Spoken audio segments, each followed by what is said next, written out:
ஸ்ரீ பரம்ஜோதி பகவதி பகவானின் அற்புதம். என் பெயர் ரீதா ராணிதாஸ். நான் ஒடிசாவின் தல்சேரை சேர்ந்தவள்.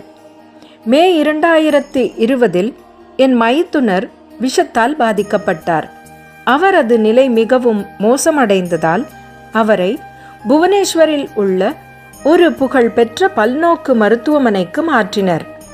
அவர் கோமா நிலையில் சென்று வெண்டிலேட்டரில் வைக்கப்பட்டார். 7வது நாளில் எந்த முன்னேற்றமும் இல்லை என்பதால் 3 மணி நேரத்திற்கு பிறகு வெண்டிலேட்டரை அகற்றுவோம் என்று மருத்துவர்கள் என் அக்காவிடம் தெரிவித்தனர். அவரை கடைசியாக பார்க்க குடும்பத்தினர் மற்றும் உறவினர்களை அழைக்கும்படி கேட்டனர்.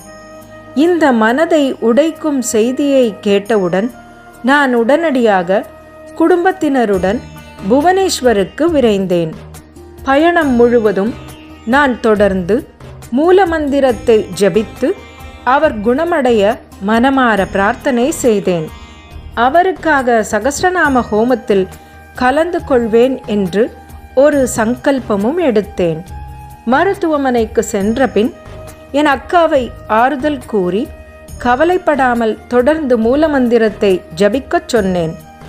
ஆரோக்கியம் அளிப்பவரான ஸ்ரீ பரம்ஜோதி பகவதி பகவான் நிச்சயம் அவரை குணப்படுத்துவார் என்று நான் உறுதியளித்தேன்.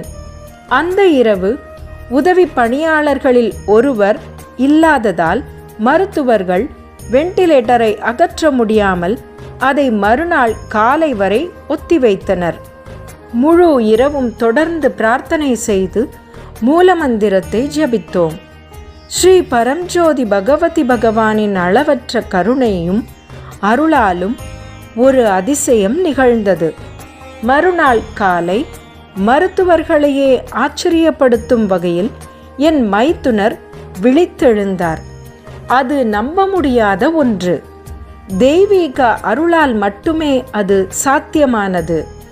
மேலும் 9 நாட்கள் மருத்துவமனையில் தங்கி அவர் முழுமையாக குணமடைந்து ஆரோக்கியமாக வீடு திரும்பினார்.